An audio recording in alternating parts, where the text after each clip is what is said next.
जो हमारा subconscious mind है, क्या उसको हम अनब्लॉक कर सकते हैं अगर वो ब्लॉक है मैनिफेस्टेशन से? बिल्कुल कर सकते हैं।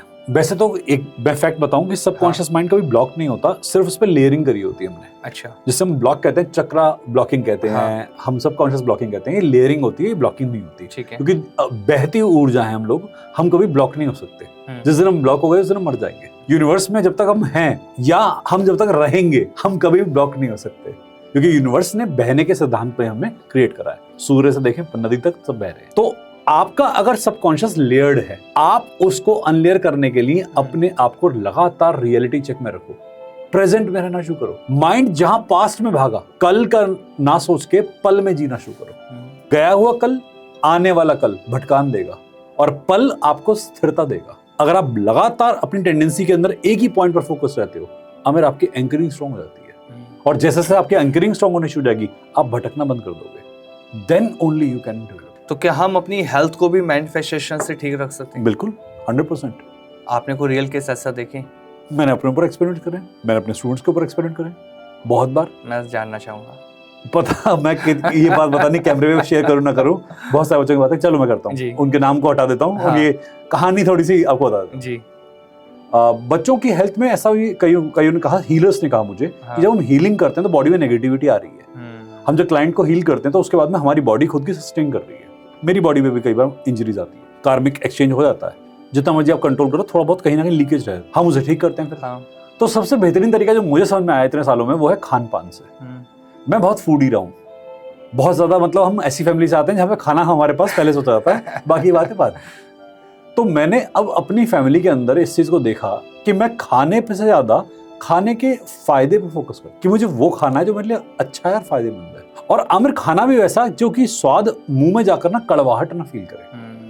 पानी वहां तक पीना कि पानी जहां पर कड़वा ना फील हो। अभी रिसेंटली किसी बच्चे ने पूछा कि पानी कितना पीना चाहिए। आयुर्वेद का एक नियम आता है कि पानी तब तक पीना चाहिए और उतना पीना चाहिए जब वो मिठास मेंटेन रखे, कड़वाहट की तरफ ना जाए। और आप एक गिलास पानी पी के देखिए, कुछ देर बाद पानी का टेस्ट आपको अलग लगेगा। शुरुआत में तो बड़ा मीठा मीठा लगता है जी जी। आपकी बॉडी, आपके जीव उसे लेती है और कहती है कि वाह मजा आ रहा है, क्योंकि आपकी रिक्वायरमेंट था। कुछ देर के बाद में आपकी जीव इसे लेना बंद कर देगी, क्योंकि उसका काम हो चुका। अब आप अपनी आदत को भर रहे हैं, क्योंकि आप खा रहे हैं, आप बॉडी में डाल रहे हैं। खाने को खाते वक्त आपके अंदर एक खुशी होती है, एक हैप्पीनेस होती है कि खाना मिला। जब आपके अंदर खाने को खाते वक्त वो खुशी ना हो, खाना मत खाइए। जब आप छोटे बच्चे की तरह, छोटा बच्चा होता है खाने के लिए भागता है कि अब खाना नहीं दिया तो रो पड़ेगा फैल फैल के, तब तक वेट कीजिए। और बॉडी में खाना डालते वक्त भी उसे ऑब्जर्व कीजिए, छोटे छोटे कौर लेके, कि मेरी बॉडी खुश कब तक है। चाहे वो इतने से खाने के बाद कह दे कि बस अब बस हो गया, दुखी होना शुरू हो गई बॉडी, अब टेस्ट नहीं आ रहा, अब आदत बढ़ रही है, वहीं रोक दीजिए। 2-3 बार जब आप खाएंगे, आप देखेंगे आपके नेगेटिविटी खुद में चेंज हो रही है, आपका रूटीन ट्रांसफॉर्म हो रहा है। मेरे कई स्टूडेंट ने अपने ऊपर एक ट्रायल किया, और मैंने भी अपने ऊपर ट्रायल किया। तो मैंने अपने फूड हैबिट्स को बिल्कुल ऑल्टर कर दिया। इवन कल ही मैंने अपने रूटीन में ऐसा सेट किया था कि मुझे जब तक भूख नहीं लगी मैं खाना नहीं खाऊंगा जी। मेरे घर में सब परेशान हो गए, कुक परेशान हो गए कि क्या करना है सर, खाना क्यों नहीं खा रहे, क्या मुसीबत आ गई, खाना अच्छा नहीं है। मैंने कहा मुझे नहीं खाना, मैं खाऊंगा, थोड़ा सा खाऊंगा, और जब भूख लगी तब खाऊंगा। अब चाहे रात हो जाए चाहे दिन हो जाए, जब भूख लगे तब खाओ, पर वेट करो जब तक कि अंदर जठराग्नि, पेट की अग्नि प्रॉपरली बर्न ना होना शुरू हो जाए।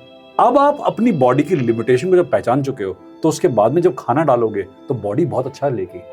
अब वो मोटापा नहीं बनाएगी, वो एसिमिलेट करेगी, एक्यूमुलेट नहीं करेगी, जो नीड है बॉडी। एग्जैक्टली। और आमिर आपको अब कोई प्रोटीन खाने की जरूरत नहीं है, कोई विटामिन खाने की जरूरत नहीं है, क्योंकि बॉडी को जो चाहिए बॉडी क्रिएट कर लेगी। मैंने कितने ही केसेस में देखा, हम कोई सप्लीमेंट नहीं देते थे, बॉडी के अंदर सब कुछ विद्यमान होता है, बॉडी सब बना लेती है।